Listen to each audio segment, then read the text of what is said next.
Hey guys, tonight we're wandering into a medieval marketplace at the very moment it's waking up, wooden shutters clattering open, smoke curling from makeshift braziers, and the sharp scent of hot oil already mingling with sweet honey in the morning air.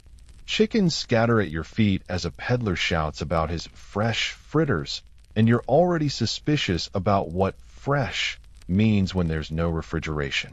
You probably won't survive this if you eat everything you see, but at least you'll go happy. So, before you get comfortable, take a moment to like the video and subscribe, but only if you genuinely enjoy what I do here. And hey, drop your location and the local time in the comments so I know where in the world you're listening from. Now, dim the lights, maybe turn on a fan for that soft background hum, and let's ease into tonight's journey together. You trudge past stalls where merchants are setting out candied almonds glistening with a sticky glaze, promising energy for a long day of haggling. Kids dart between tables, snatching crumbs from trays of honeyed fritters still cooling from the pan. Medieval junk food isn't wrapped in shiny plastic, but its job is the same. A quick burst of sweetness, a comforting crunch, a guilty thrill in a world where sugar is as precious as gold. In fact, sugar itself, imported from distant plantations, is so rare that most people use honey to satisfy their sweet tooth. You hear a wealthy burgher boast about buying a whole sugar loaf for his daughter's wedding feast, the sort of flex that would empty half your purse in one go. Nearby, a spice seller grinds cinnamon and cloves into a wine vat, heating it gently until the fumes alone make you tipsy. Mulled wine is the medieval version of an energy drink, warming, aromatic, and guaranteed to make you buy things you don't need. Historians still argue whether these marketplaces served as the birthplace of Europe, earliest sweet pastries, or if they were just a melting pot of borrowed ideas from traders traveling through Italy, the Levant, and North Africa. You pause by a baker's stand where thin wafers are being pressed in iron molds over a fire. The sizzle is hypnotic, the smell even more so. And though the wafers are technically holy bread during Lent, no one here seems particularly holy while wolfing them down. One monk, you hope he's a monk, has powdered sugar on his robe. The line between sacred and snack is blurred, and clearly nobody minds. As you wander deeper into the market, you spot a fiddler playing while vendors toss bits of fried dough into the crowd. They're shaped like knots or tiny pillows, flavored with rosewater, saffron, or whatever spices the merchant could afford this week. You bite into one, burn your tongue immediately, and wonder if medieval people just had mouths made of iron. But the taste? Absolutely worth it. Warm, sweet, fragrant. The kind of food that makes you forget you're standing ankle-deep in mud while someone's pig roots around for spilled crumbs. And there's always competition. Next to the fritter seller stands a man hawking sucket, little strips of candied fruit peel, bright orange and lemon, sticky enough to glue your jaw shut. A small crowd gathers as he claims his treats are fit for royalty, and to prove it, he loudly proclaims that the Queen of France ordered the same recipe. Is he lying? Almost certainly. But it works. You're already fishing in your pouch for a coin you swore you wouldn't spend. By late morning, the air feels thicker, richer. Smoke and sweetness cling to your hair. You notice a cart selling comfits, tiny sugared seeds or spices rolled layer by layer in syrup until they sparkle like pearls. Medieval children must have loved them, though parents surely cursed the day sugar arrived on the continent. Sweet teeth rot just as easily in the Middle Ages as they do today, though dentistry was less gentle cleaning and more grab the pliers and pray. Still, you can't resist. You crunch a handful, thinking how strange it is that something so tiny could taste so decadent in a world so full of hunger. As you leave the market, wiping honey from your fingers, you hear an argument over whether frying food in rendered goose fat is a sinful luxury or just common sense.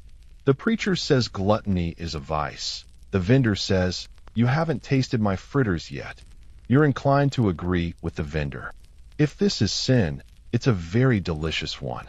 You shuffle down a narrow, cobbled lane where the smell changes, Less honey, more smoke, and something unmistakably fried. This isn't the bustling fairground anymore. This is the world of street food for the everyday folk. The stuff you grab on your way home from hauling sacks of grain or trudging back from a muddy field. Your stomach growls even though you're not entirely sure what's cooking, and honestly, it's best not to ask. A boy with soot-streaked cheeks waves you over to a wooden stall no bigger than a chicken coop. He's selling hot meat pies, their crusts blistered from the fire, grease dripping onto the dirt. You can't help but wonder which animal's meat is inside. Pork if you're lucky, pigeon if you're less lucky, cat if you're unlucky. And don't laugh, there are court records hinting at mystery fillings in urban markets. Historians still argue whether these tales of shady pie sellers are exaggerated moral lessons or just city gossip. Either way, you bite in carefully, hoping no whiskers surprise you. Next to the pie boy, a woman fries fish in shallow oil, flipping it with a wooden paddle. The sizzle drowns out the noise of the street, and the smell makes you instantly hungry.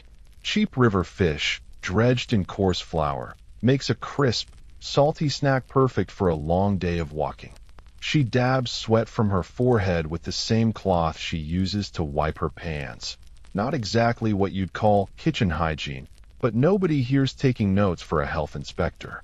A little further down, you stumble on fried dough balls, golden, round, and coated with whatever sweetener the vendor could afford, usually honey or just a sprinkle of rough sugar. You pop one in your mouth and immediately scorch your tongue again.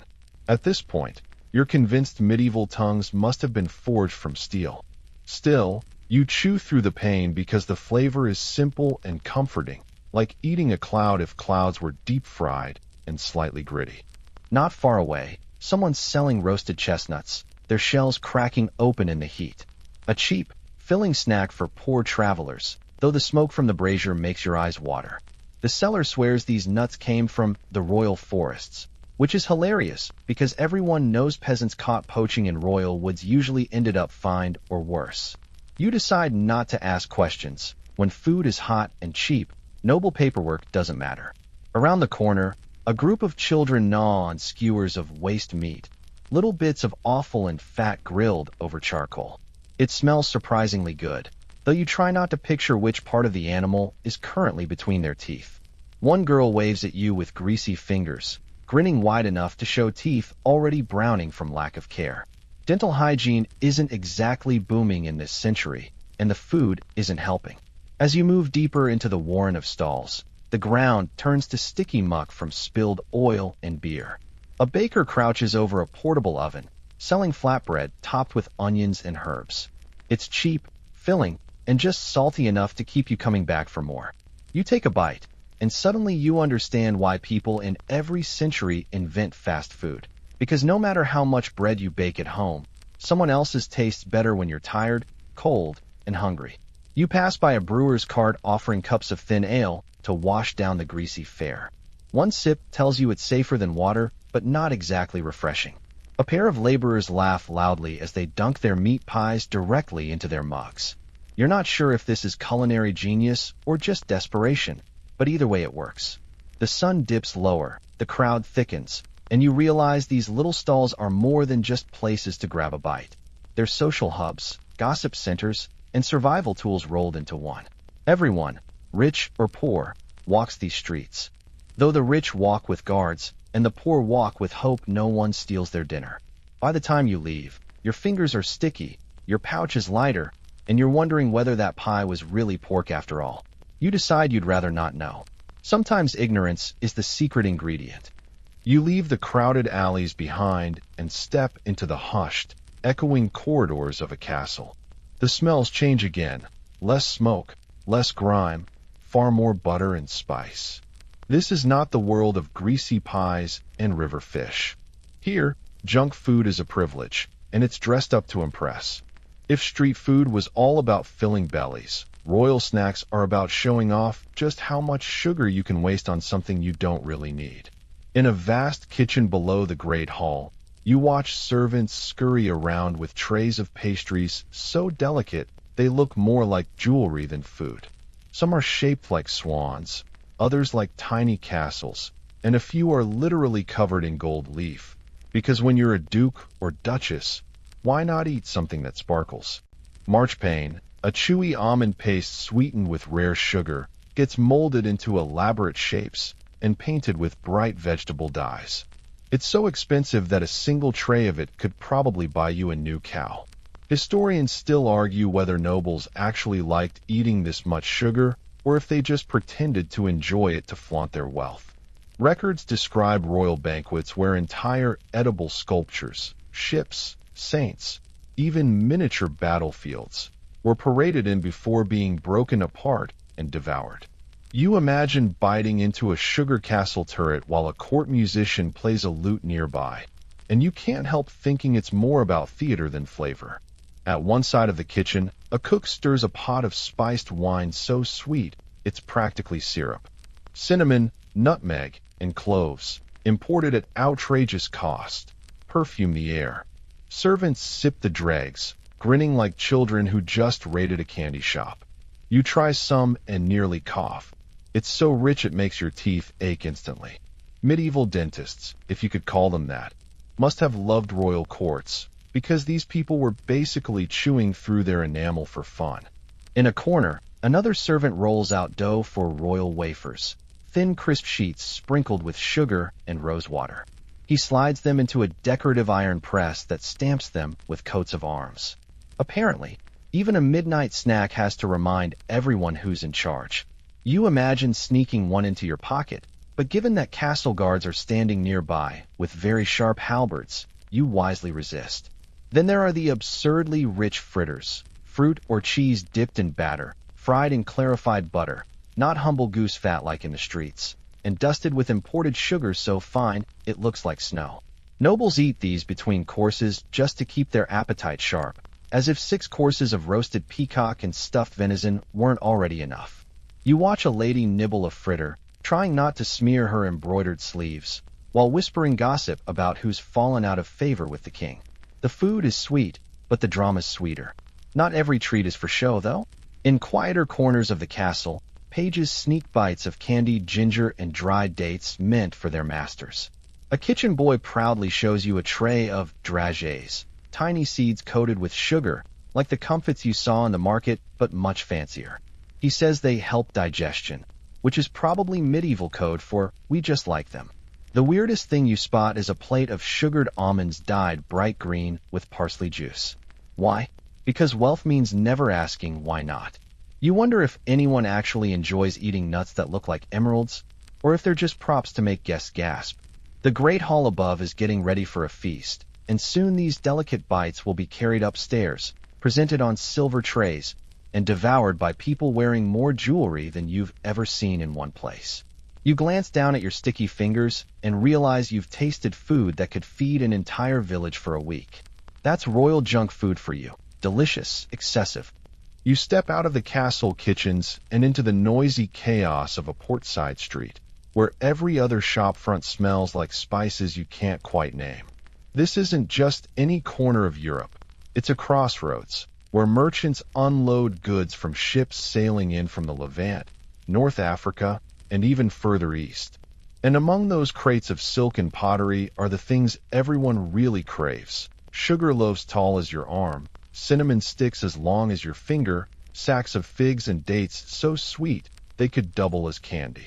Imported treats are flashy, expensive, and sometimes flat-out strange to local taste buds. A wealthy merchant might slice up dried apricots from Persia, dust them with cinnamon, and call it a delicacy worthy of dukes. You chew on one, sticky, tangy, perfect, and wonder how many silver coins it cost. Nearby, a spice dealer pours crystalline sugar into small cones, carefully wrapping them in cloth. He says only nobles can afford entire loaves, but if you're lucky, you might afford a few shaved flakes. It's the medieval version of buying a single square of fancy chocolate and pretending it's enough. Some vendors offer wafers of Venice, paper-thin biscuits spiced with cloves and dipped in honey. Others sell preserved lemons packed in salt and syrup, tart enough to wake you up faster than any alarm clock. Historians still argue whether these exotic recipes spread through crusader contact with the Middle East or through peaceful trade along Mediterranean routes. But one thing's clear: everyone wanted to taste something foreign, something rare, something that said, "I have connections." You pass a stall displaying candied rose petals. Yes, actual flowers dipped in syrup until they crunch between your teeth. Next to them sit candied anise seeds, imported raisins plump as grapes, and mysterious little jars labeled spice mix, which smell like pepper, sugar, and maybe just a hint of ground-up gold coins judging by the price. The vendor swears these blends are good for your humors, which is medieval speak for, "I'll sell you anything if you believe it's healthy." The strangest treat you find is a sweet made from rice flour, honey, and almond milk. A recipe merchants say came from Islamic Spain. It's soft, perfumed with orange blossom water, and unlike anything your tongue's tasted so far. You wonder if it's really a snack or if someone's accidentally invented pudding centuries too early. A traveler from Genoa insists it will strengthen the heart, which sounds suspiciously like marketing. In one corner of the market, a group of apprentices huddle around a crate of candied ginger from India, chewing carefully because it's so strong it burns. One boy claims it can cure seasickness, another swears it makes you brave. You pop a piece in your mouth and immediately feel your eyes water. Brave? Maybe. Awake? Absolutely. Of course, these luxuries aren't for everyone. While merchants and nobles savor these exotic treats in candlelit halls, peasants mostly hear about them secondhand, the way you might hear about some celebrity chef's $1,000 dessert on TV. Still, every so often, a dock worker sneaks a broken fig from a dropped sack, or a kitchen maid licks sugar dust from her fingers while no one's looking. Even in a world of rigid hierarchies, sweet cravings don't respect class boundaries. The sun dips toward the horizon, and the smell of spices thickens in the air. Someone nearby pours hot wine over strips of candied citrus peel, creating a syrupy drink so fragrant it draws half the street over for a sip. You take one, too. It's sweet, bitter, and warming all at once. You're pretty sure you just swallowed a week's wages, but it's worth it. Medieval junk food doesn't just fill your stomach. It transports you across continents in a single bite. The night is deep now, and you follow the sound of music and laughter spilling from a crooked wooden doorway. Inside, the air is warm and heavy with smoke, and the glow of tallow candles makes everything look softer, even the rough faces of the sailors and townsfolk packed shoulder to shoulder. This isn't a market or a feast hall. This is a tavern, and the junk food here is perfect for ale-soaked hands and hungry midnight bellies. You squeeze onto a bench sticky with old beer.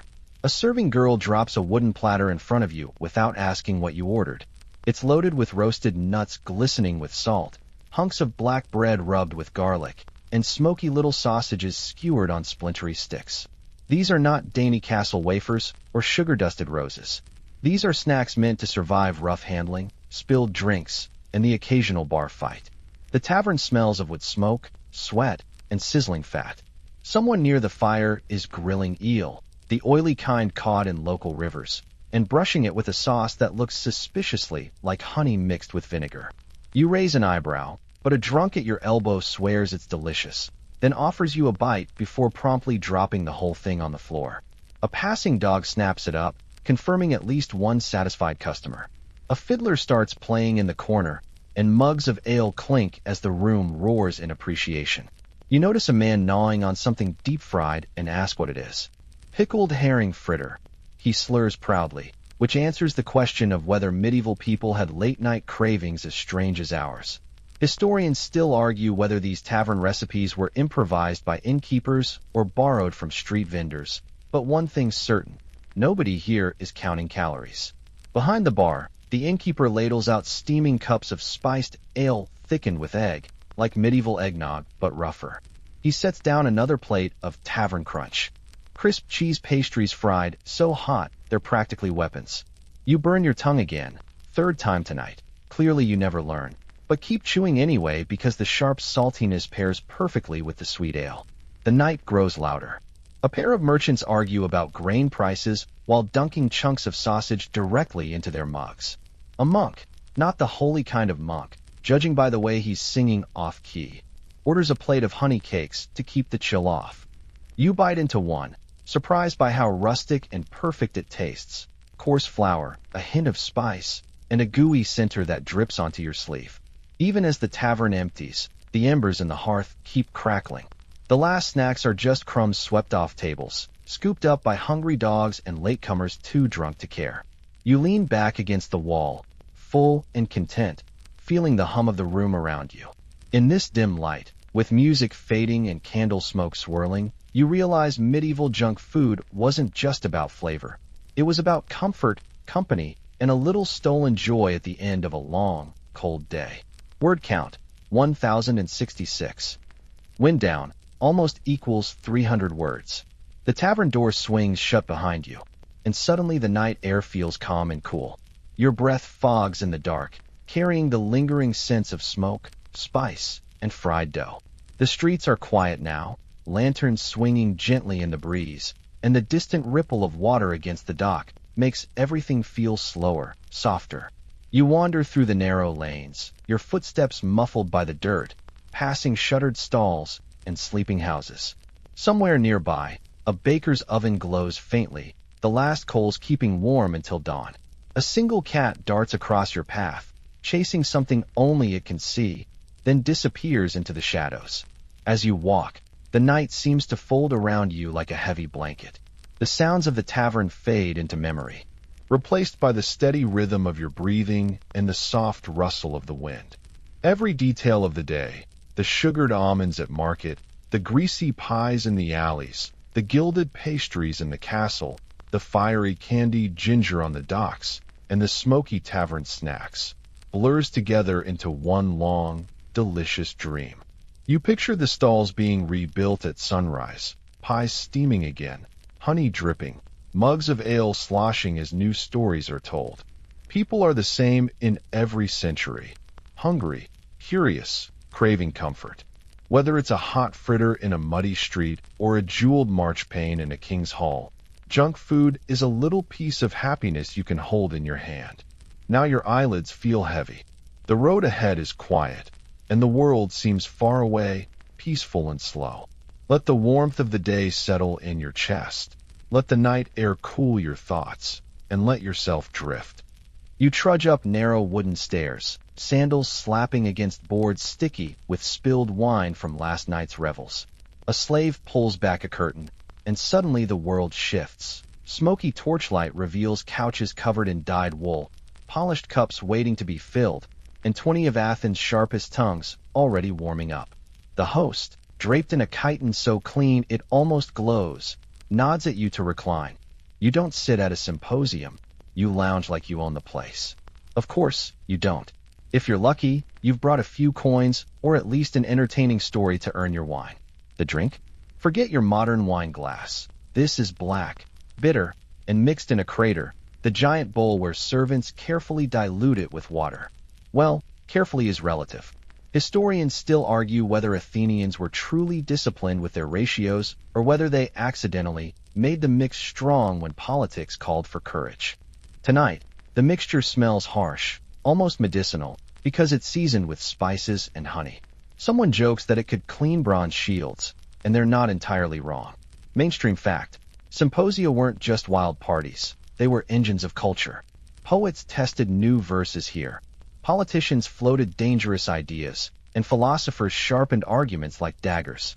Even Socrates showed up at these gatherings, though he was notorious for never getting drunk no matter how many cups he drained. Quirky tidbit: to keep wine cool, hosts sometimes used snow shipped from Mount Olympus, stored in deep pits. Yes, even in 5th century BCE Athens, some people literally had ancient ice service. A servant brings perfumed oil, drizzling it onto your hair so you don't smell like goat pen. The couches feel softer than expected, stuffed with wool and layered in dyed linen. You try to lean casually, but the cushion slides and you nearly tumble to the floor. Laughter erupts around you. Not cruel, just amused. Welcome to Athens, where everyone notices everything. The music starts. A flute girl, barely older than 16, plays a lilting tune while the wine-bearer ladles out the first craters. The rule is simple: drink at the host's pace, not your own. Too fast, and you look uncultured. Too slow, and you seem timid. Someone to your left mutters that only Spartans drink wine straight, and badly, which earns a round of nods. You quietly promise yourself not to be that guy. A hush falls as the libation begins, a thin stream of wine poured to the floor for Dionysus, god of wine and revelry. The scent hits your nose like sharp vinegar mixed with flowers. Your first sip burns your throat, and your stomach protests. How do these Athenians make it look so easy? The man across from you, clearly a veteran, grins and says, "It tastes better after the third cup." You're not entirely reassured. Already the conversation sparkles, flaring up like a torch in the wind. Someone quotes Homer, another fires back with a dirty joke about Odysseus and goats, don't ask, and a third warns that Aristophanes is planning a new comedy mocking everyone in this room. You suddenly remember, this isn't just a party. This is networking, Athenian style. One careless slip of the tongue, and you'll be the punchline on stage next week. Your eyes wander to the painted walls, scenes of satyrs chasing nymphs, and you wonder, were these decorations warnings or encouragement? No one agrees. Some scholars say the art kept conversation lively. Others claim it was just to remind guests that Dionysus is always watching. Either way, the message is clear. Don't get boring, and don't get sloppy. The crater tilts again. The wine gets darker. The room grows warmer. Someone tosses you a garland of ivy leaves and insists you wear it to keep sober. A superstition as silly as using a paper hat to stop rain. But hey, you play along. Better ivy than judgment. By now the lyre is plucking steadily, the flute trilling higher notes, and voices rising in laughter that spills like water over marble steps. You realize you're sinking deeper into the couch, the cushion swallowing your elbow, the air thick with perfume and smoke. Outside, Athens hums in moonlight, but up here, time already feels soft and slippery, like wax melting under a lamp flame. The air grows hotter as you wander south, where the Nile winds its lazy way through green ribbons of farmland. Egypt doesn't just revere its gods in sunlight. Here, they rule the darkness too. The night smells of lotus and burning myrrh as you pad barefoot across polished limestone into a hall of towering statues, their eyes glinting like they've been awake for 3,000 years. Somewhere behind you, a scribe coughs softly, as if to remind you that even divine mysteries require a solid paper trail. These priests aren't just listening to dreams, they're writing them down. Egypt left us the first real dream books, long papyrus scrolls carefully cataloging every strange vision a restless sleeper might have. You tell them you dreamed of sailing on a golden boat, while fish leapt around you in perfect circles. The scribe nods, dips his reed pen, and scrawls in black ink. Good omen. Long life, safe waters. If you dreamed of falling from a high roof, bad omen. Danger approaches. You're basically starring in a cosmic version of Yelp reviews, but for your subconscious. One scroll even claims to decode dreams by whether they happen in the first or second half of the night. Apparently, midnight visions carry more weight than pre-dawn ones, probably because everyone knows the most unsettling dreams hit around 3 a.m. Historians still argue whether that's divine timing or just when your brain decides to throw a horror movie marathon. You pass a small side chamber where incense burns thick enough to sting your eyes. This is a temple of Serapis, a healing god who works graveyard shifts. Worshippers lie on reed mats, hoping their dreams will diagnose their fevers or cure their aching limbs. If you dream of being kissed by a god, congratulations, your illness is about to vanish. If you dream of being bitten by a crocodile, well, best not sleep near the river. Here's a quirky tidbit.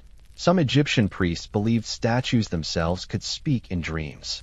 Pilgrims slept at the feet of massive stone gods, hoping their slumber would be interrupted by divine whispers. And if the statues didn't talk? No problem. There were always attendants who swore they heard something for a modest donation. It's hard not to imagine an ancient priest mumbling, "Yep, Osiris says your dream means you should buy more temple offerings." Pure coincidence. Not everyone in Egypt was equally enchanted by this nightly mail service from the gods. The philosopher scribes debated whether dreams were sent by divine will, wandering spirits, or just that pesky human tendency to see patterns in everything. Some even blamed stomach trouble, because if you dream of hippos dancing in your kitchen, Maybe it's not the afterlife calling. Maybe it's just bad lentils. Yet rulers took no chances.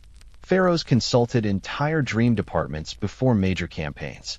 If a general dreamed of his chariot wheels falling off, better schedule some extra sacrifices.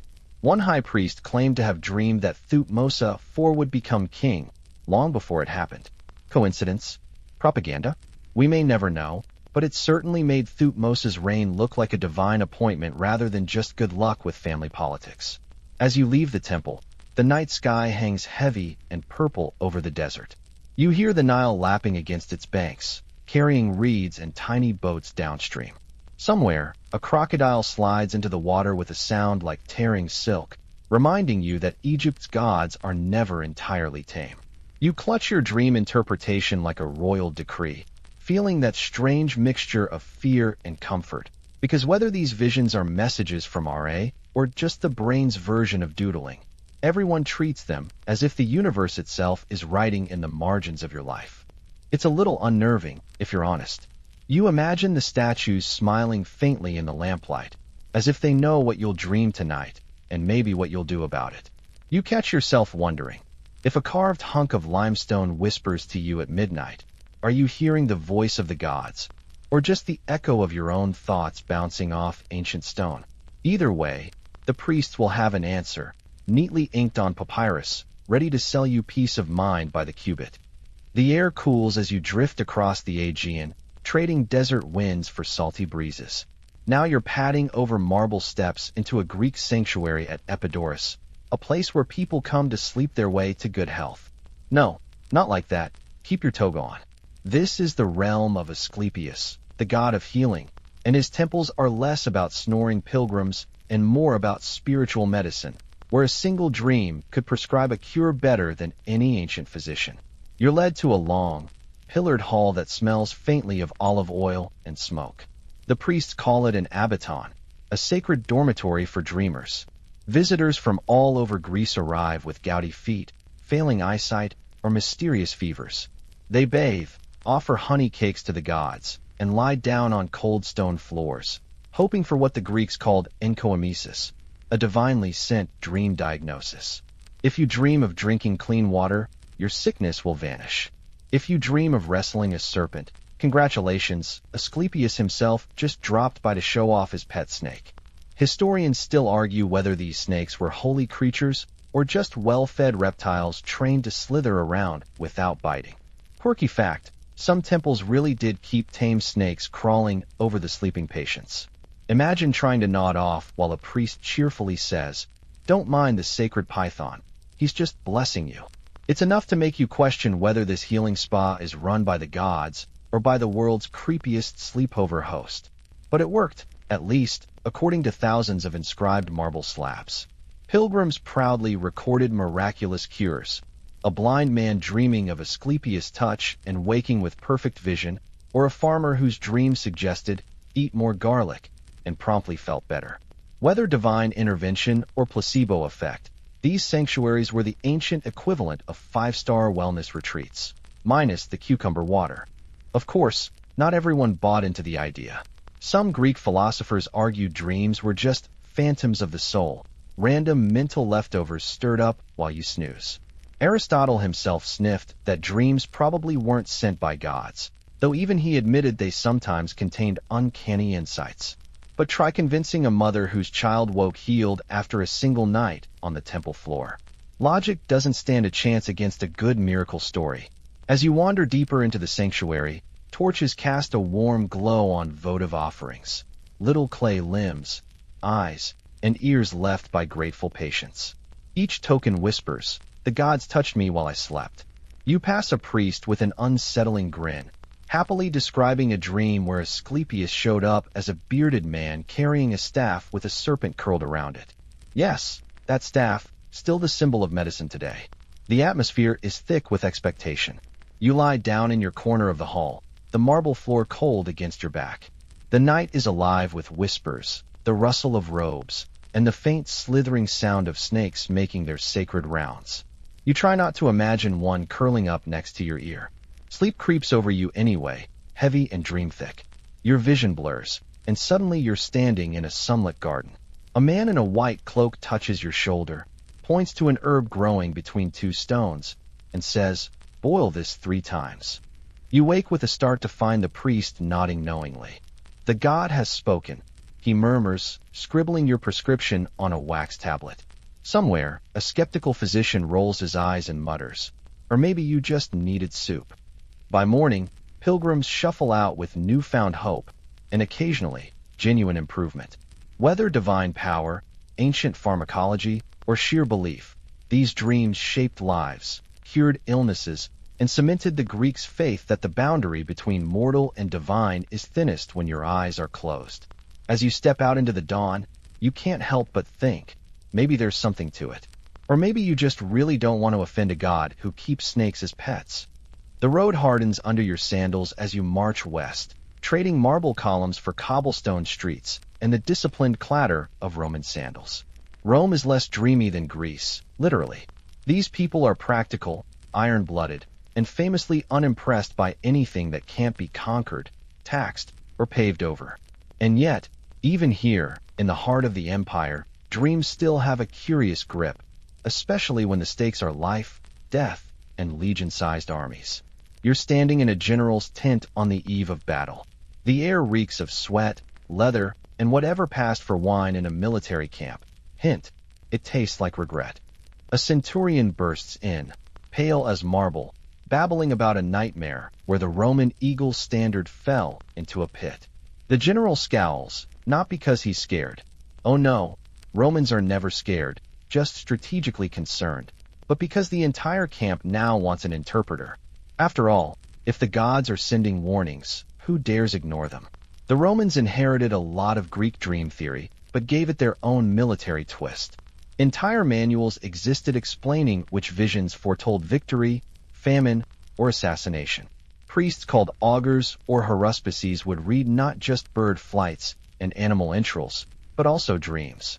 If you dreamed of being crowned with laurel, great omen. If you dreamed of being chased by your own horse, terrible omen, maybe lay off the wine.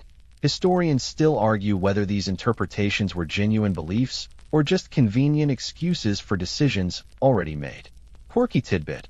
Emperor Augustus supposedly kept a dream council on call because when you run the known world, you can't afford to dismiss a nightmare about your toga catching fire. Some Roman politicians even planted dreams, leaking stories like, "I dreamed Jupiter himself said vote for me." Ancient propaganda, cheaper than building a new aqueduct. Not everyone was fooled. The Stoic philosophers rolled their eyes at dream-mongers. Cicero sniffed that dreams were foolish illusions, though he still admitted they sometimes felt uncomfortably prophetic. And yet, Rome's greatest leaders took no chances. Before crossing the Rubicon, Julius Caesar is said to have shrugged off ominous dreams, less out of bravery than sheer arrogance. If the gods disapprove, he supposedly quipped, they can try to stop me themselves. Spoiler, they didn't stop him right away, but the Ides of March eventually did. As you leave the tent, the camp buzzes with rumor. Soldiers mutter about bad omens, a horse refusing water, a raven crying at dawn, and yes, that nightmare about the eagle standard. By nightfall, you're curled under a rough wool blanket, listening to the low hum of an empire trying to convince itself it's immortal. Dreams are dismissed as superstition, right up until they aren't. The Romans even recorded dreams in official histories. Tacitus recounts generals waking drenched in sweat, changing entire war plans because of a single vision. One commander, dreaming of his helmet full of bees, delayed battle for days, though it's unclear whether he feared divine wrath or just really hated honey. You close your eyes, lulled by distant murmurs, and imagine Rome itself dreaming, a city of marble and ambition, haunted by its own conscience. In this world, even the most rational minds can't help glancing at the night sky, wondering if the gods are sending messages in their sleep. As dawn breaks, trumpets sound, sandals stamp in perfect rhythm, and the general rides out to meet his destiny, dream warnings stuffed firmly in the back of his mind like an unpaid tax bill. Whether superstition or subconscious wisdom, these visions still march alongside Rome's legions. And you can't help but think, as you trudge away with the troops, that in a city obsessed with control, dreams are the one frontier nobody can conquer. The march grows softer now, the clang of Roman armor fading into the echo of cathedral bells. Centuries roll past like clouds, and you find yourself walking through a candlelit monastery where monks shuffle in silence, their heavy robes whispering across cold flagstones. Dream interpretation hasn't vanished, it's simply changed costumes. Here, in the Middle Ages, visions at night are no less serious than they were in ziggurats or Asclepian halls. But now the voice in your dream isn't Zeus or Serapis. It's an angel, or perhaps something much darker. Monks keep dream journals as carefully as they copy scripture. If you dream of light and music, they call it divine. If you dream of wild animals or seductive strangers, they call it demonic. Historians still argue whether these monks genuinely believed every nightmare came from the devil, or whether they were simply very sleep-deprived men inventing excuses for restless nights on straw mattresses. Quirky tidbit: some monasteries even had rules about not trusting dreams too much. The church worried that Satan could forge visions as easily as a blacksmith makes nails. Still, pilgrims traveled miles to ask holy men what their dreams meant. Was that shining ladder to heaven a blessing? Was the talking donkey a warning? And if a saint appeared in your dream telling you to donate a sack of grain, well, better cough it up, just in case. But as Europe edges into the Renaissance, candles give way to printing presses, and dream lore starts rubbing elbows with science. Physicians begin to wonder if dreams are caused by humors in the body. Too much black bile, and you'll dream of graveyards. Too much phlegm, and you'll dream of rivers. By the 19th century, along comes Sigmund Freud with a very different idea. Dreams aren't divine telegrams at all, but coded messages from your own subconscious. Instead of priests reading omens, you now have doctors with notepads and very patient mustaches asking, "And how did that make you feel?" Carl Jung follows, speaking of archetypes and symbols buried deep in humanity's collective mind. A snake in a medieval temple was holy. In Jung's study, it's your psyche molting its old skin. A ladder to heaven once meant salvation. Now it might mean ambition or indigestion. Historians still debate whether this shift from sacred to scientific was enlightenment or just a new kind of dream merchandising. Yet the fascination never dies. Whether in ancient ziggurats, Egyptian halls perfumed with myrrh, Greek sanctuaries full of snakes, Roman camps full of restless soldiers, or quiet monasteries lit by trembling flame, people have always believed that when the world goes dark, something larger speaks through the theater of sleep. And even now, in your modern bed with humming phone chargers and blackout curtains, you still wake from a dream and wonder, was that my brain? Or was someone trying to tell me something? The monastery bells fade. The soft voices of Freud and Jung settle into whispers. You lie down on your own pillow, tracing back through the centuries of dream watchers who came before you. Whether divine or psychological, whether holy omen or human pattern making, the dream has never stopped holding its spell. And maybe, just maybe, tonight it will whisper something to you too, if you're quiet enough to listen. So, before you get comfortable, take a moment to like the video and subscribe, but only if you genuinely enjoy what I do here. And drop your location and your local time in the comments. I love seeing where you're listening from. Now, dim the lights, maybe turn on a fan for that soft background hum, and let's ease into tonight's journey together. You trudge through the small river town of St. Joseph, Missouri. This place looks calm, paddle boats drifting on the Missouri River, merchants stacking crates, but underneath it's buzzing. Gold strikes in California have lured thousands west, and the federal government's trying to hold a country together that feels like it's coming apart at the seams. The South is threatening secession, and the West feels as far away as the moon. Mail takes weeks to crawl from one coast to the other. Stagecoaches rattle, steamboats chug, but everything feels glacial. If somebody in Washington sneezes, San Francisco won't hear about it until their grandkids catch the same cold. That's where you come in. Or at least, that's where William Russell, Alexander Majors, and William Waddell come in. 3 men with more nerve than sense, ready to gamble on speed. They dream of a relay of riders and horses so fast it makes steamships look lazy. Historians still argue whether they were visionaries or just businessmen desperate to win a fat government mail contract before the telegraph wires stretched all the way west. Either way, you're about to be part of their audacious plan. You smell hay and leather as you step into the stables. Dozens of sleek, high-priced horses stomp impatiently in the straw. Russell insisted on only the fastest mounts money could buy.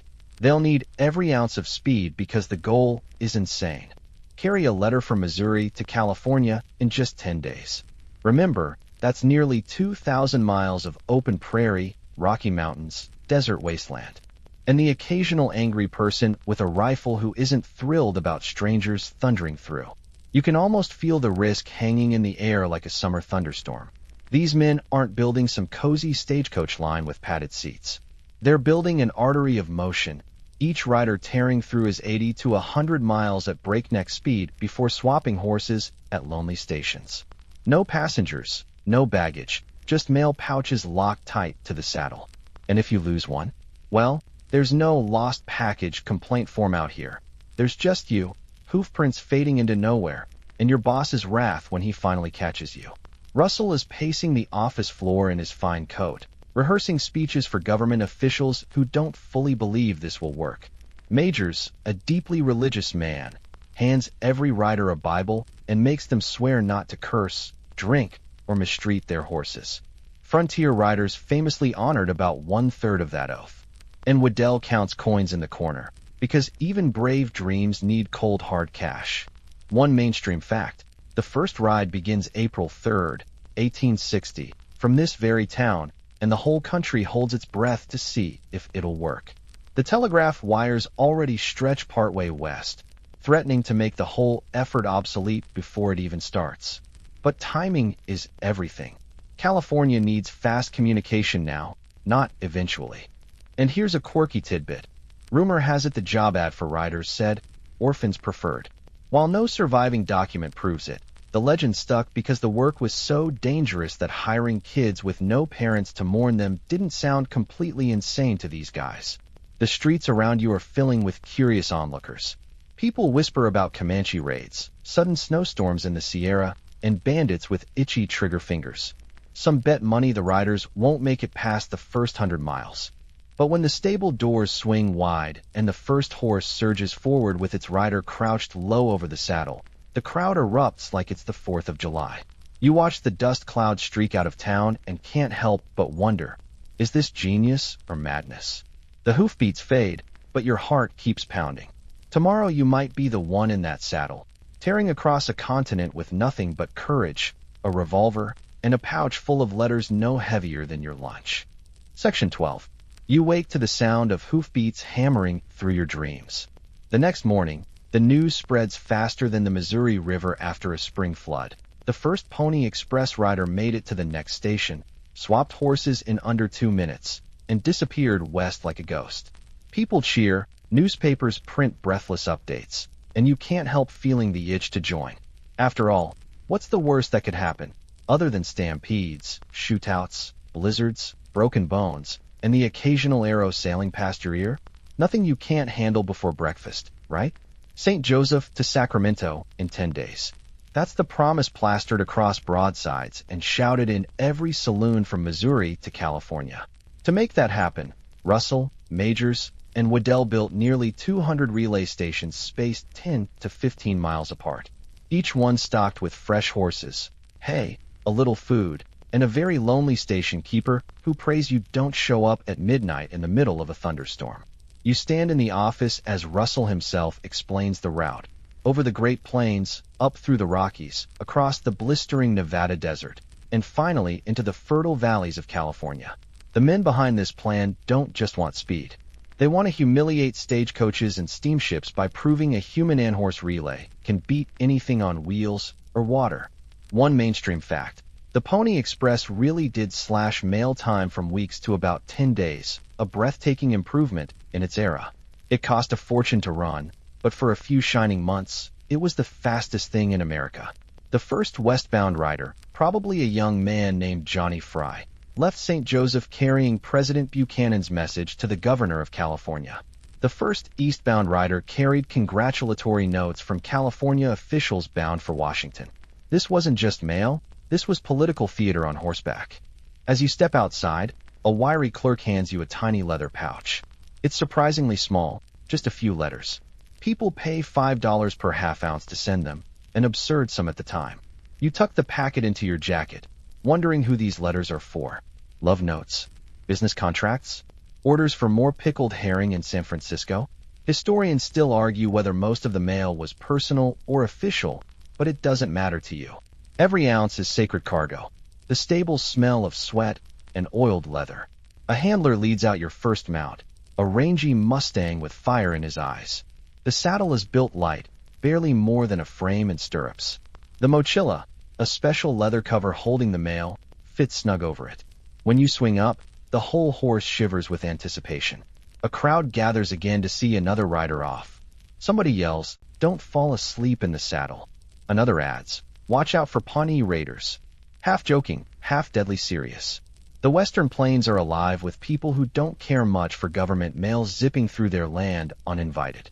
Majors gives you one of his solemn speeches about courage and duty, handing over a Bible so small you could slip it into your boot. You nod politely, though you're already thinking about the speed run ahead. The moment the signal drops, you dig your heels in, and the Mustang launches forward like a shot from a cannon. The wind claws your face, tears your eyes, and fills your mouth with dust. You lean low, letting the horse stretch into his stride. Every hoofbeat is a drum, every fence post a blur. 10 miles vanish in less than 40 minutes. At the first station, a sleepy keeper throws open the gate. You leap off, switch horses, gulp a sip of tepid water, and you're off again before the dust settles. Here's a quirky tidbit. Some riders swore they could feel the horses' hearts pounding through the saddle. Others claimed they learned to nap while galloping, balanced in the stirrups like circus performers. Whether that's truth or tall tale, you feel wide awake as the prairie rolls out forever in front of you. Thunderheads boil on the horizon. A flash of lightning cuts across the sky, followed by the distant growl of thunder. You urge the horse faster, though the beast's flanks are already slick with sweat. Out here, you race not only time but weather. A sudden storm can turn dry grass into a swamp and creeks into roaring torrents. As you swap again at a lonely station, you catch the latest gossip. Rumors of Paiute warriors gathering in Nevada. Whispers that stagecoach companies are sabotaging stations to prove the Pony Express is doomed. And a few snickers about riders outrunning wolves only to trip over jackrabbits. Nobody knows what's true. Historians still argue whether competition or hostile tribes pose the bigger threat, but every rider feels both breathing down their neck. By nightfall, you've covered nearly 100 miles. The sun bleeds into the prairie, painting everything gold and crimson, and you're still not slowing down. Somewhere ahead, another rider waits to grab the mochila and push on through the dark. You can't see him yet, but you can feel the relay stretching westward like a living thing, a heartbeat pulsing across the continent.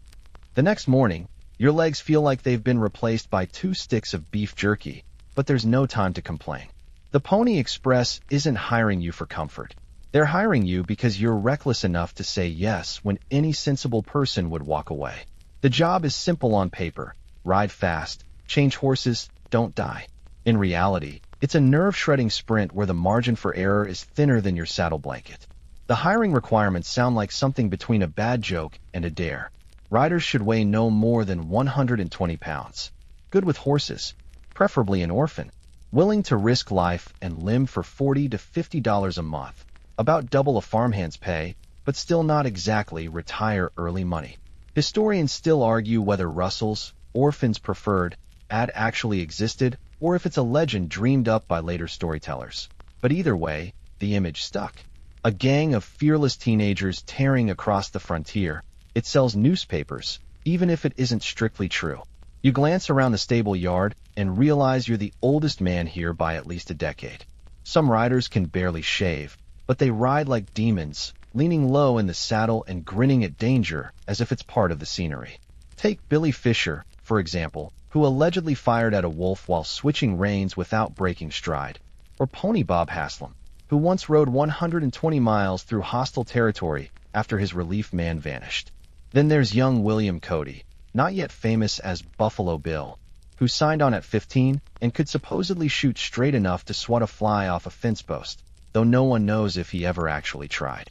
You get fitted with your gear, a revolver, a lightweight saddle, and the all-important mochila that drapes over the horse and carries the locked mail pouches. Russell insists that nothing slows you down. No heavy coats, no bedroll, no rifle unless you're stubborn. If a storm hits, you just freeze. If bandits attack, you run faster. Majors might hand you a tiny Bible, but it's your horse that'll save you, not divine intervention. Here's a mainstream fact.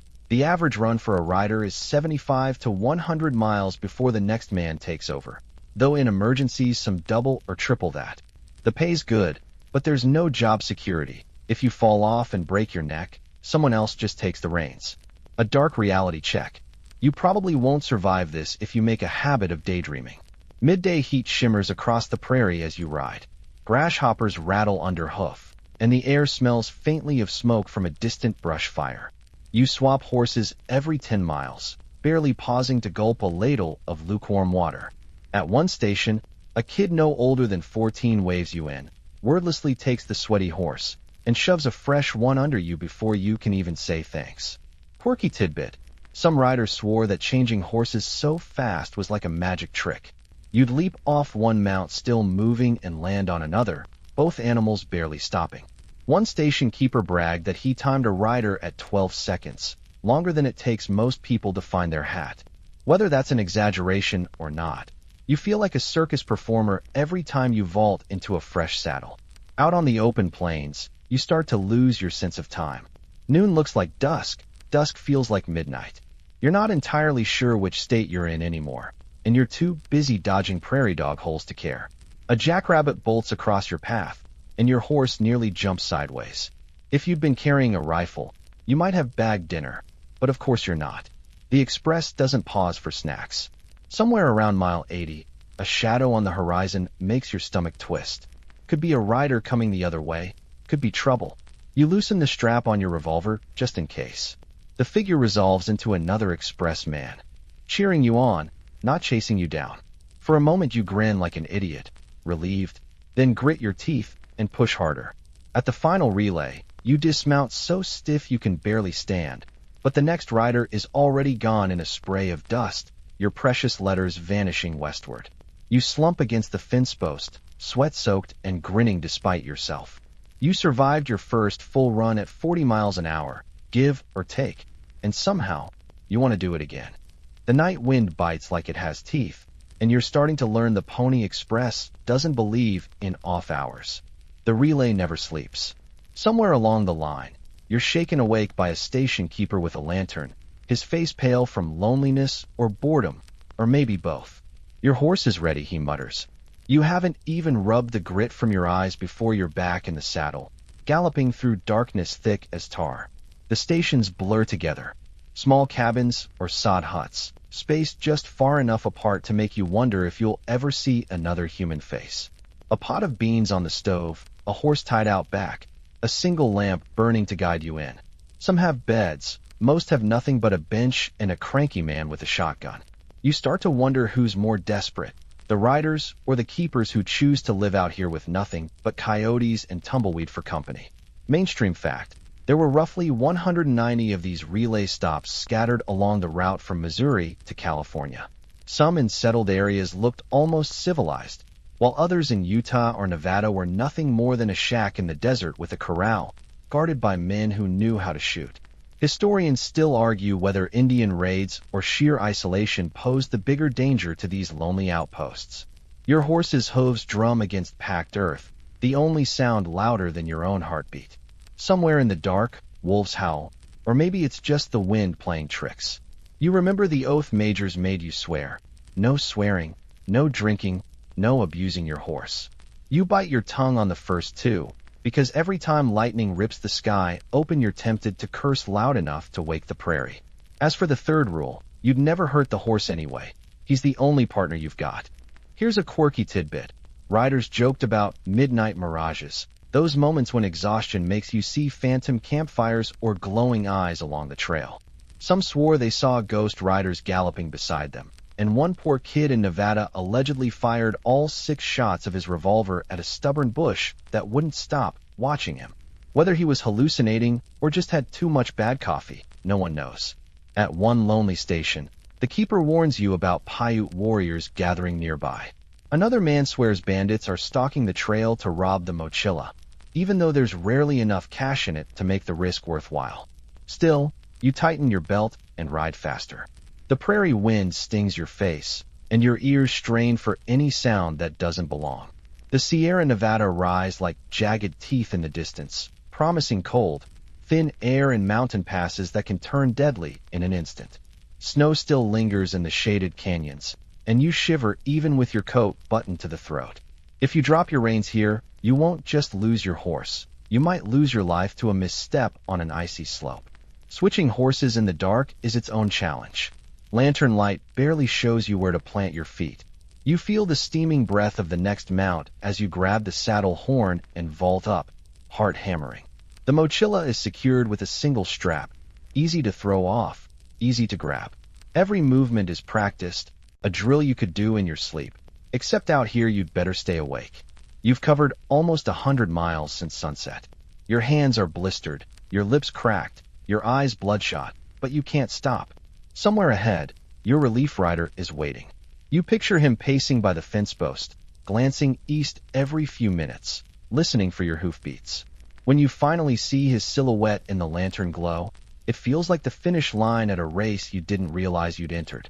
The sun edges over the horizon as you wake stiff and sore, the last rider's hoofbeats still echoing in your ears. By now you've stopped thinking of the Pony Express as some daring experiment. It's a living, breathing creature made of dust, sweat, and sheer nerve. Riders race day and night, stations grind on without pause, and those precious letters never stop moving. It feels unstoppable, like the wind itself. Except it isn't. For all its glory, the Pony Express is burning money faster than its horses burn hay. $5 to send a letter is a fortune in 1860, and even at that price the company is bleeding cash. The mail pouches aren't full enough, the payroll's too high, and the horses need constant replacement. Historians still argue whether Russell, Majors, and Waddell genuinely believed they'd turn a profit or just hoped a government contract would save them before the telegraph wires stretched coast to coast. Mainstream fact: the service lasts only about 18 months, from April 1860 to October 1861.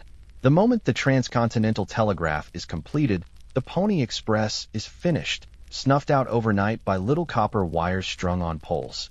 1 hour after the telegraph link goes live, the mail run you've risked your neck for is officially obsolete. Still, what a run it is. You remember hearing the stories as you ride. Pony Bob Haslam carrying President Lincoln's inaugural address 120 miles without rest. Billy Richardson swimming his horse across flooded rivers. Men outracing blizzards and bandits just to shave a few hours off delivery time. There's even talk that some riders treated the job like a badge of honor, racing each other between stations for bragging rights. And while the legend says every man rode with a Bible in his saddlebag, you know more than a few who carried a flask instead. Quirky tidbit: one express rider allegedly outran a Cheyenne War party by ditching his gear and riding bareback until his horse collapsed under him. Another supposedly scared off a cougar by yelling louder than the cat. Whether these tales are true or just campfire boasting, they add fuel to the myth. By late summer of 1861, whispers of change sweep along the line. You see telegraph poles marching westward like wooden soldiers, cutting through the wilderness mile by mile. Station keepers mutter about losing their jobs, and riders joke grimly that soon they'll have to find honest work. The truth hits home when you reach a station and see a crew stringing wire in the distance, tapping out test messages faster than any horse can run. The last westbound mail run leaves on October 24th, 1861. You watch the rider disappear into the sunset, just as the first telegraph message from coast to coast clicks across the wires. A whole continent grows smaller in an instant, and your wild, dangerous gallop across America becomes history overnight. But here's the strange thing. Though the Pony Express dies young, its legend lives forever. Newspapers romanticize it, dime novels exaggerate it, and men like Buffalo Bill Cody turn it into show business. People remember the courage, the speed, the audacity of throwing a saddle on a Mustang and challenging the wilderness to keep up. They forget the aching legs, the sleepless nights, and the station beans that taste suspiciously like shoe leather. As you hang up your saddle for the last time, you can't help feeling proud. You were part of something fast, fearless, and fleeting, like a lightning bolt streaking across the prairie. Now let's slow it all down. The hoofbeats fade, the dust settles. Picture the empty stations scattered across the plains, their lanterns cold, doors swinging in the wind. The horses graze lazily now, no longer pushed to their limits. The young men who rode them, some alive, some lost to storms or ambush, have scattered too, chasing new work in a world moving faster than ever. Breathe out. Let the pace drop. The frantic gallop becomes a gentle walk, then a quiet standstill. You're not on the trail anymore. You're by the hearth, listening to the last stories of the line as they soften into whispers. The wind outside is only wind, not a warning. The stars overhead are steady, not racing by. Close your eyes and picture the route in silence. St. Joseph, the Great Plains, the Rockies, the desert, Sacramento. No riders now, just the endless sky and open land. The Pony Express has slipped into memory, leaving behind a legend of speed, courage, and youth that will never grow old, even as the world moves on. So settle in, let your shoulders drop, and feel the quiet roll in like a slow, safe tide. No danger, no deadlines, no telegrams clattering. Just the hush of an empty trail under a blanket of stars, waiting for morning that will come gently, without hurry. You crouch by a cracked clay jar abandoned near a fire pit. It smells sweet and sour at once, not exactly inviting, but you're desperate. You taste it.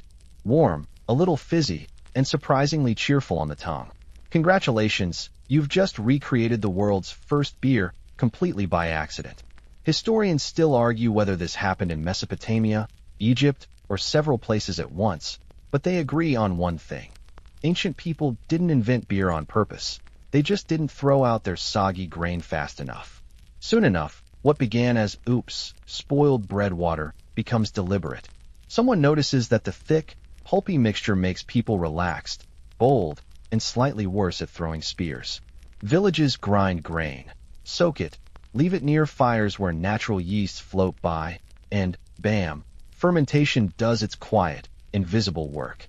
One mainstream fact: the oldest known brewing residue, found at a site in modern-day Israel, dates back more than 13,000 years, even older than farming itself. A quirky tidbit: early brewers may have used reed straws to avoid chewing chunky mash, slurping their way to happiness like prehistoric bubble tea. You feel the buzz spreading, not just from the brew but from its role in society. Brewing teaches people to plan ahead. No planning, no beer. Crops must be stored, jars must be sealed, and fires must be tended just right.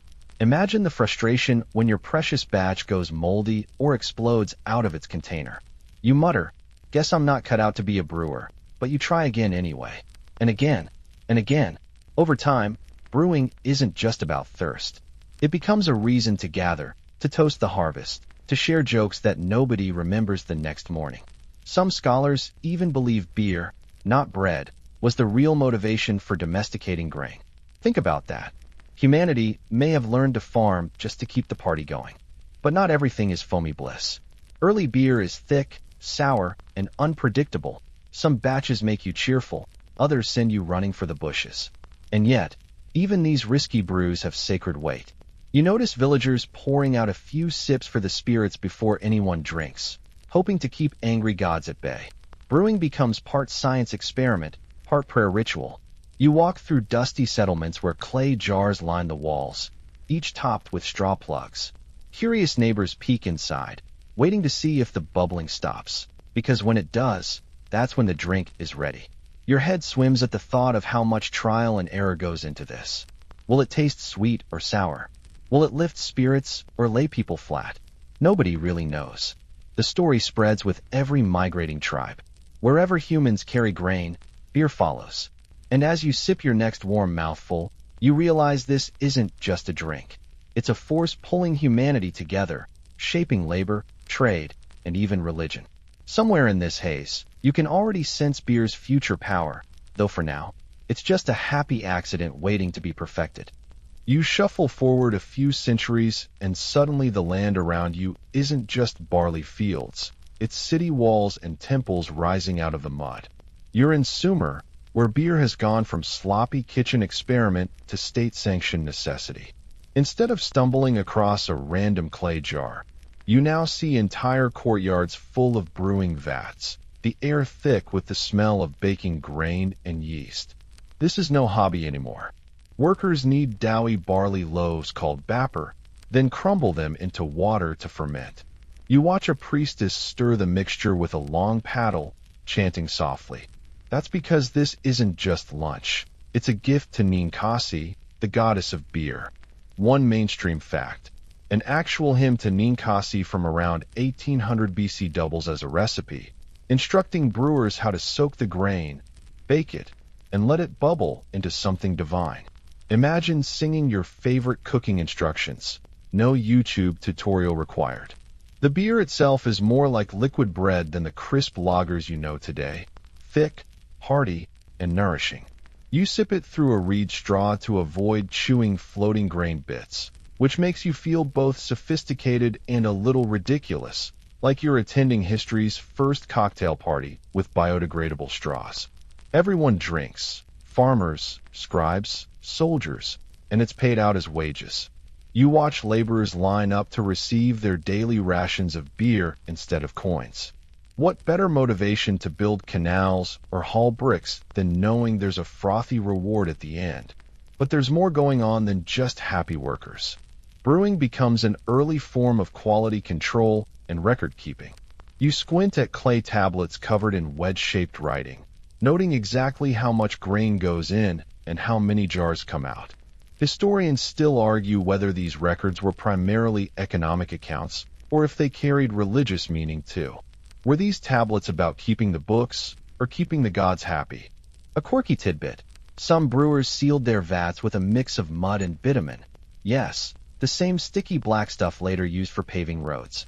Not exactly a food-grade seal, but hey, it kept out bugs. You're grateful you didn't see how many insect legs floated in that last batch you tried. The temple breweries hum like beehives. You wander past rows of clay jars stamped with symbols showing ownership. Priests carefully taste test the brew, not for fun. Okay, maybe a little for fun, but to make sure it's worthy of an offering. Beer becomes sacred currency, not just thirst quencher. It's poured out to the gods, distributed to loyal workers, and even used to sweeten diplomatic deals. You overhear a scribe joke. If you want peace, give your neighbor beer first. Sounds like solid advice, honestly. Even so, the process is unpredictable. Too hot, and fermentation stalls. Too cold, and wild yeast go dormant.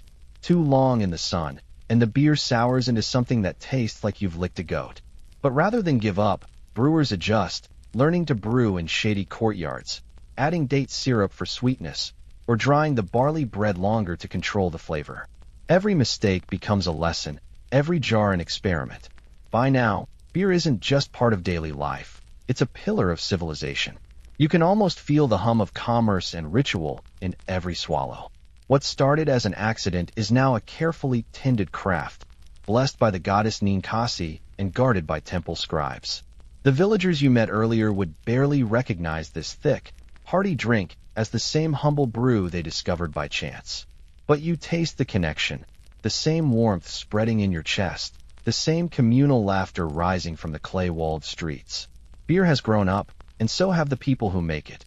You leave Mesopotamia's dusty courtyards behind and follow the Nile, where the river glitters in the sun like a giant mirror.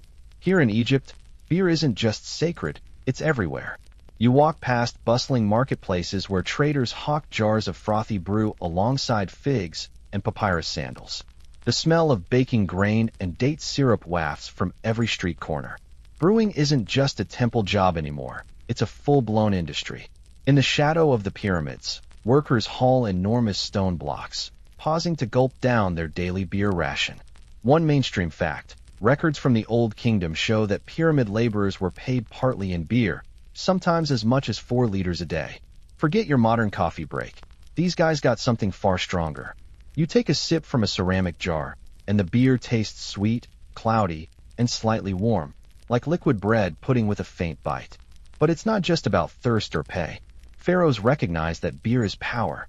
By controlling its production, they keep workers loyal and taxes flowing. You watch officials tally jars with reed pens on papyrus scrolls, calculating who owes what to the royal storehouses. Brewing becomes state-regulated, with huge production centers attached to temples and palaces. And yes, tax collectors aren't shy about dipping into the stock themselves. You imagine the audits. Yes, High Overseer, we're missing 20 jars because, rodents. Very thirsty rodents, apparently. You wander into one of these government breweries, where rows of clay vats bubble like giant cauldrons. Women mash soaked grain under the watchful eye of supervisors. Children carry bundles of reeds for sealing jars. Historians still argue whether brewing here was strictly centralized or if independent brewers could operate on the side. Judging by the smell coming from back alleys, you suspect there's plenty of home brew happening under the noses of officials. A quirky tidbit: Egyptians sometimes flavored their beer with herbs and even mandrake root, which has mild hallucinogenic effects. Imagine hauling blocks in the sun while sipping a brew that makes the pyramids look like they're swaying. No wonder workers sang while they worked. As you stroll through a sunlit courtyard, you see offerings of beer jars left at tombs. The Egyptians believe beer nourishes the dead in the afterlife. You picture ghostly construction crews building celestial monuments, fueled by endless jars of divine brew. Even the goddess Hathor is nicknamed Mistress of Drunkenness, which makes you smile. What other civilization celebrates tipsiness so openly? Still, beer in Egypt isn't all fun and festivals. Quality varies wildly. Some batches spoil in the heat, others turn sour from contamination. To protect against illness, brewers boil the mash first, a practice that probably saves more lives than they realize. You notice the jars are often sealed with linen and mud to keep flies out, a small but crucial step in making beer safer to drink than untreated river water. You watch merchants load boats with beer jars, sending them down the Nile to feed armies and distant work crews. Beer becomes mobile wealth, easy to transport, easy to trade. You overhear one scribe complaining about the pharaoh's latest beer tax, muttering, "They even measure our happiness now." That sounds strangely familiar, doesn't it? By nightfall, the city glows with lamplight, music drifting from beer halls where commoners laugh, sing, and toast to health.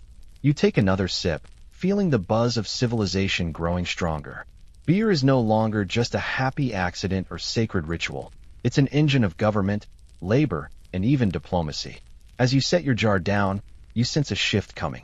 Beer will soon travel beyond these warm riverbanks to colder lands, where new ingredients and new drinkers will change it forever. You step away from the sun-baked Nile and into misty northern forests, where the air smells of pine resin and wood smoke. Gone are the temple breweries and their meticulous records. Here, in scattered villages of Celts, Germans, and other so-called barbarians, beer is brewed in smoky huts, not royal storehouses. And what they pour into your cup looks and tastes very different. The brew is wild, unpredictable, and sometimes alive with floating herbs. Instead of adding hops, which won't become common for many centuries, these northern brewers toss in whatever grows nearby. Heather, bog myrtle, yarrow. The result? Every village's beer tastes like its own backyard. One mainstream fact: archaeologists have found residue of spiced alesh in Bronze Age drinking vessels from northern Europe, proving that people here were experimenting with ingredients long before the hop revolution. You crouch by a wooden tub where grain mash is fermenting right in the open air. No temple priest here, just a farmer's wife stirring with a birch branch, whispering charms to keep the batch from turning sour. Historians still argue whether these charms were simple superstition or evidence of an unbroken brewing tradition passed down through women's knowledge. Either way, the results are strong, aromatic, and sometimes a little too energetic. A quirky tidbit: some brewers stored beer in hollowed tree trunks or buried it in bogs to keep it cool. You imagine stumbling upon a forgotten log of foamy ale months later and thinking, well, it hasn't killed anyone yet. Cheers. The line between bravery and desperation is blurry when your drink bubbles on its own. You take a sip and nearly cough. It's bitter and sharp, but warming in the chest. This is beer built for long winters and heavy work, a drink to chase away frost rather than appease a distant god. Unlike Egyptian or Sumerian beer, which flowed under official oversight, Northern brewing is personal, almost defiant. Every family guards its own recipe, passing secrets through generations like treasured heirlooms. At tribal feasts, wooden mugs clink in smoky halls. Chiefs reward warriors not with temple rations, but with overflowing horns of frothy brew. The room hums with laughter, music, and the occasional brawl. Beer here isn't sacred currency. It's proof of hospitality and strength. You notice a chieftain proudly handing you a mug so big you could bathe in it. You take a gulp and nod politely, trying to hide the fact that your eyes are watering. But experimentation has its price. Some herbal additives are mildly toxic, and certain batches make drinkers see double, sometimes even triple. Scholars debate whether these effects were accidental or intentional. Did Northern brewers deliberately craft mind-bending beers for rituals, or were they just doing their best with what grew nearby? Either way, you can't help but laugh at the thought of an entire village blaming angry spirits for what is clearly a case of bad yeast. Trading contacts bring news of brewing styles from faraway lands. You see merchants carrying honey to make sweet mead, rye for darker Alesh, and even rare spices to impress visiting dignitaries. Beer becomes both everyday fuel and a badge of cultural pride. You hear boasts like, "Our brew could knock over a Roman," and judging by the taste, they might not be exaggerating. As the night deepens and the fire crackles, you feel the rustic charm of this wilder brewing world. There are no clay tablets, no temple accountants, no strict overseers. Just smoke, laughter, and bubbling tubs of grain and herbs. You wipe foam from your lips and realize that beer has slipped the grip of kings and priests. Out here, it belongs to the people, and it will stay that way, even as the Greeks and Romans to the south wrinkle their noses at barbarian swill. The next dawn smells different, not of wood smoke and rye, but of roasting meat and warm spice. The manor is preparing for a feast, and even from your cottage you can hear the bustle. You've been summoned to help with firewood and trenchers, those thick slabs of coarse bread that double as plates. They'll soak up gravy all evening before being tossed to the dogs or the poor waiting outside. Inside the hall, servants hurry past with baskets of fresh wheat loaves, their pale crusts glowing golden in the firelight. This isn't your dense rye. This is manchet, soft and airy, sifted and baked with almost absurd care. The contrast is striking. Yesterday you were glad to scrape peas into coarse dough. Today, nobles tear white bread as casually as if it grew on trees. You probably won't survive long here if you keep staring at it like a starving crow. As the feast begins, you notice ale flowing freely, not the cloudy small ale you drink daily, but strong, clear brew made from carefully malted barley. A steward refills cups before they're empty. Someone jokes that monks make the best ale because God doesn't tax his own. You smile, but it's true. Monastic breweries supply lords, pilgrims, and sometimes even sell surplus to townsfolk. Their recipes are guarded secrets, though historians still argue whether these early Alesh were flavored with grut, herbs like yarrow and bog myrtle, or something closer to the hopped beer that later swept Europe. But not every day is a feast. You think back to Lent and other fast days, when rich loaves vanish from noble tables, replaced by humble bread and thin ale. Meat disappears, but fish and eggs take its place if you can afford them. The poor simply tighten belts and drink more ale, hoping liquid bread will keep them standing through evening prayers. Some folk claim fasting makes the soul light. You mostly notice it makes your stomach loud. There are lighter moments too. At the edges of the hall, minstrels play, and someone passes a basket of spiced gingerbread, so rare you only see it on holy days. A child steals a piece, crumbs scattering like gold dust. You remember your own village festivals, where even peasants splurged on sweetened ale or fine white rolls for weddings. Those are the days when the rigid line between lord and laborer blurs, if only for an afternoon. Later, when the fires burn low and the last trenchers are fed to the dogs, you step outside. The air is cool and smells faintly of malt. In the distance, a bell tolls for Compline, calling monks to prayer as villagers settle into straw beds.